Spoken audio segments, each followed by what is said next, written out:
இந்தாமா பால்சம். என் மகன் பெட்ரூம்ல படுத்திருக்கான். என் மருமகன் அவ பிறந்த ஊருக்கு போயிருக்கா. இதுதான் சரியான சந்தர்ப்பம். நீ உள்ள போய் எப்படியாவது என் மகனை அவசியம் பண்ணு. போங்க சார், எனக்கு கூச்சமா இருக்கு. துணைக்கு நீங்களும் கொஞ்சம் வாங்க. அச்சோ, அது நல்லா இருக்காதுமா. நீ உள்ள போமா. என் மருமக இடத்த நீ நிரப்பணும். அந்த பொண்ணை இந்த வீட்டை விட்டியே துரத்தணும். நீங்க அவருக்கு என்ன சார் வேணும்? அவன் என் மகன், என் அண்ணன் மகன். அவனுக்கு நான் சித்தப்பா. இல்ல, இந்த வேலையை நீங்க பாக்குறீங்களே, நான் மாமா ஒண்ணு நினைச்சேன். அதெல்லாம் சரிப்பட்டு வராதுமா. இப்போமா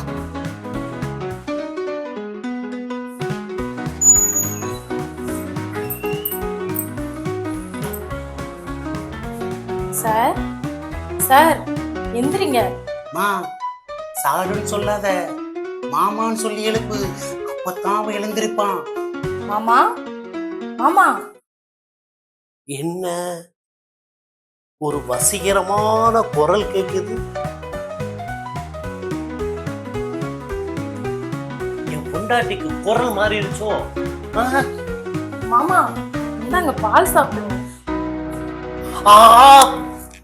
என் பொண்டாட்டிக்கு குரலும் மாறிடுச்சு, ஆளும் மாறிட்டா. ஐயோ கடவுளே, கடவுளே, நன்றி கடவுளே, நன்றி. ஏமா ஏமா, அன்பான பொண்டாட்டியை கொடுத்த ஆண்டவன் இப்படி ஒரு அழகான முகத்தை கொடுக்கலையே அப்படின்னு நான் ஏன் கொடுக்க உண்டுமா? இப்படி சவப்பான தோலை கொடுக்கலையே அப்படின்னு நான் ஃபீல் பண்ணது உண்டுமா? இப்படி புஷ்டியான உடம்ப கொடுக்கலையே அப்படின்னு நான் பெருமிச்சு விட்டதும் உண்டுமா? ஆனா ஒரே ஒரு நாள்ல, ஒரே ராத்திரியில ஆண்டவன் இப்படி ஒரு அதிசயத்தை நடத்திட்டானே. பாமா பாமா, வந்து கட்டி பிடிவா, கட்டி பிடிவா. மகனே, ஏன் சித்தப்பா இந்த நேரத்துல வந்து தொந்தரவு பண்ற? சும்மா புலம்பாதரா. இது உன் மனைவி காயத்ரி இல்ல, உனக்கு மனைவியாக போற ரோஷினி. என்ன சித்தப்பா சொல்றீங்க? அப்ப இது என் காயத்ரி இல்லையா? அவதான் அப்பா வீட்டுக்கு போயிட்டால. இது நான் உனக்காக கண்டுபிடிச்சு கொண்டு வந்திருக்கேன் காதல் பரிசு. சித்தப்பா, உங்க மருமகளுக்கு தெரிஞ்சா அவ உங்களை கொன்றுவா. அவ என்னடா என்ன பண்றது? அவ கூட ரோட்ல நடந்து போனா என் இமேஜே ஸ்பாயில் ஆகுது. யாரா இந்த கருவாட்டு கூடன்னு கேட்கறேன். ஆனா இந்த பொண்ணு கூட நடந்து போனா காஷ்மீர் ஆப்பிள் மாதிரி இருக்கிற 2 கண்ணம், பழுத்த பப்பாளி மாதிரி இருக்கிற கலரு, வெண்டைக்காய் விரல், உருகி ஓடுற மெழுகு மாதிரி இருக்கிற மேனியில் ஒரு மினுமினுப்பு, சங்கு மாறி கழுத்து, லட்டு மாறி 2 கண்ணு, மாம்பழம் மாறி இருக்க 2. சித்தப்பா சித்தப்பா நிறுத்துங்க. ஆமாடா, அப்படியே பிச்சு தின்றுங்க. சொல்லுவாயன் சொல்லுவாயன் கிளட்டு பயல. வயசானாலும் மீச நரைச்சாலும் ஆசை அடங்கவே இல்லை. கொஞ்சம் தான் ஏப்பா ஏப்பா, யாரு பயவன்? கீழ இருந்து மேல வரைக்கும் ஒரே சைஸ்ல இருக்கா. நானா நானா நான் அவளோட மேக்கப் அசிஸ்டன்ட். அப்படி வச்சுக்கோங்க. ஏமா, மேக்கப் அசிஸ்டன்ட்லாம் பொண்ணுங்களை வைக்கணுமா?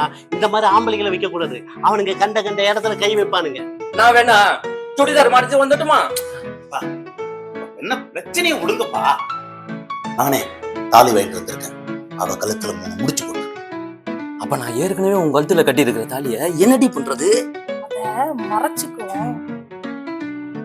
சித்தப்பா, ஊருக்கு போயிருக்கிற உங்க மருமக இந்த விஷயம் தெரிஞ்சது பத்திரகாளியா மாறிடுவா. அதுதான் இவ மகாலட்சுமி மாதிரி இருக்காளே. அடியே உள்ளவாடி, நான் உங்ககிட்ட தனியா பேசணும். என்னங்க, அவ உங்க அசிஸ்டன்ட் சொன்னீங்க, ஆனா வாடி போடின்னு கூப்பிடுறான். அவன் அப்படித்தான். அவன் என்ன வாடி போடிப்பா, நான் அவனை வாட போடாம. சித்தப்பா, யார் இதுங்க? இதுகளை எங்க இருந்து பிடிச்ச? மகனே, பஸ் ஏறி வந்துகிட்டு இருந்தேன். 2 டிக்கெட் எடுக்கல 2 டிக்கெட் எடுக்கலன்னு கண்டக்டர்காரன் பொருள். கடைசியில எடுக்காத அந்த 2 டிக்கெட்டும் இதுக்குதான். ஏன் டிக்கெட் எடுக்கலன்னு கேட்டேன். கையில காசு இல்ல சார், ஒரே வறுமை சார், சாப்பிட்டு 4 நாள் ஆச்சு சொன்னாங்க. யாரு இதுங்க? சாப்பிட்டு 4 நாள் ஆச்சு. நம்பிட்டேன். நீ மேல சொல்லு. நமக்குத்தான் இலகிய மனசாச்சு. அப்படியே அந்த 2 டிக்கெட்டையும் எடுத்து கொடுத்துட்டு சாப்பாட்டையும் வாங்கி கொடுத்துட்டு கூட்டிக்கிட்டு வந்துட்டேன். பிறகுதான் யோசிச்சேன், உன் பொண்டாட்டியும் அடிக்கடி ஊருக்கு போயிடுறான், நீ ஏன் 4 விஷயத்துக்கு கஷ்டப்படுற? 4 விஷயமா? எந்த 4 விஷயம்? அதான்டா, ஆக்க திங்க தூங்க அப்புறம் மறந்து போச்சுடா. என்னடி சொல்ற? ஏற்கனவே உன் கழுத்துல நான் கட்டின தாலி இருக்கு. இருக்கட்டும்யா, இத மறைச்சுக்கிட்டு இன்னொரு தாலி கட்டிக்கிறேன். தாலியை மறைக்கலாண்டி, தாலி கட்டின புருஷன் என்ன நீ மறைக்க முடியுமா? யோ, இந்த மாதிரி வசதியான இடம் வேற எங்கேயும் அமையாது. யோ, அவனுங்க 2 பேருமே இழிச்ச வயனுங்க. அவன் பொண்டாட்டி தான் அறிவாளி. அவ திரும்பி வர்றதுக்குள்ள நம்ம இந்த வீட்டுக்குள்ள இருக்கிற பண நகை எல்லாத்தையுமே சுருட்டிக்கிட்டு ஓடிடுவோம்.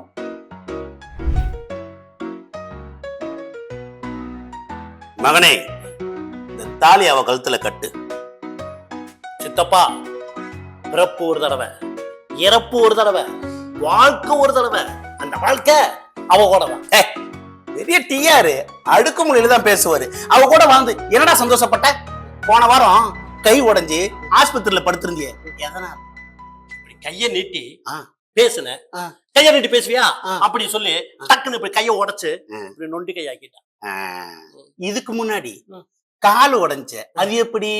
அது சாக் பீஸ் எடுத்து இப்படி ஒரு கோடு போட்டான். கோடு போட்டு இதை தாண்டக்கூடாதுன்னு சொன்னான். நான் நைஸா இப்படி தாண்டினேன். சட்டார்னு வந்து பட்டார்னு காலம் வச்சிட்டான். இதுக்கு முன்னாடி மண்டை உடைஞ்ச, அது எப்படி?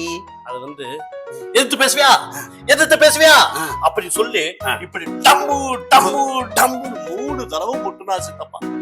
மண்டை கபாலம் தெரிச்சிருச்சு. இப்ப சொல்லு, அவ கூட எப்படி வாழ்ந்துட்டு இருக்க? ரணகலமா வாழ்றேன். எப்படி வாழ்ந்துட்டு இருக்க? ரணகலமா.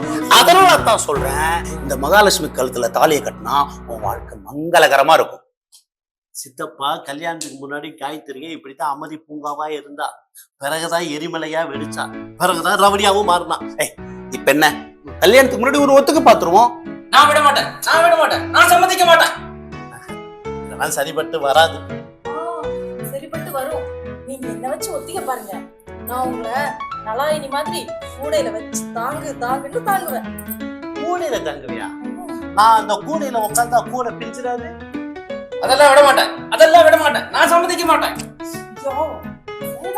நான் பாத்துக்கிறேன். கட்டா தாலியா, கட்டா கட்டா.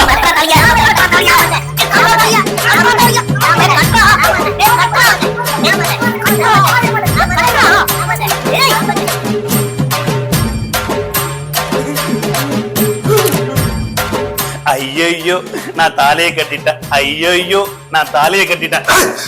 எது கூட அப்ப நான் அரைஞ்ச பிளான் பண்ணி தானே நீ வந்திருக்க.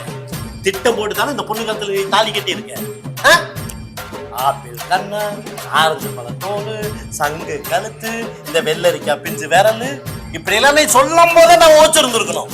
சரி சரி, ஃபர்ஸ்ட் நைட்டுக்கு ஏற்பாடு பண்ணிட்டு இவன் நம்ம சேர்ந்து கொண்டுடுவோம். டேய், கோபப்பட வேண்டாம்.